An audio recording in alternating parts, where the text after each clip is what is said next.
گھر کا نظام ٹھیک سے چل سکے اس کے لیے گھر کا ایک نگراں ہونا چاہیے۔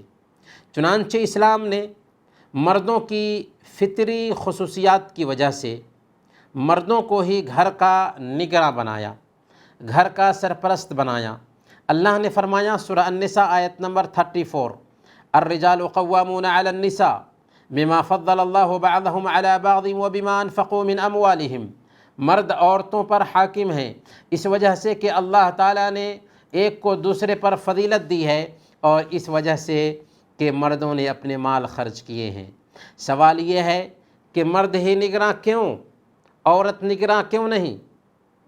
تو اس لیے کہ مرد کی جسمانی بناوٹ الگ ہے، عورت کی جسمانی بناوٹ الگ ہے۔ مرد کی طبیعت سخت آمیز واقع ہوئی ہے، جبکہ عورت کی طبیعت میں نزاکت ہوتی ہے۔ مرد میں توانائی ہوتی ہے، طاقت ہوتی ہے، جبکہ عورت کے جسم میں کمزوری ہوتی ہے۔ مرد کا دل گردہ بہت مضبوط ہوتا ہے، جبکہ عورت نرم دل کی مالک ہوتی ہے۔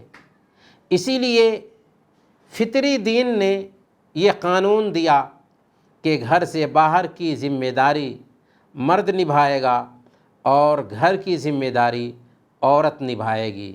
دنیا والے تہذیب کا نام لینے کے باوجود، چاند سورج کو تسخیر کرنے کے باوجود یہ نقطہ نہ سمجھ سکے، جس کی وجہ سے آج خاندانی نظام بھی درہم برہم ہو چکا ہے، اور انسانیت اسی فطرت کی طرف لوٹنا چاہ رہی ہے جس میں سکون ہے، جس میں امن ہے، جس میں فطری لذت ہے۔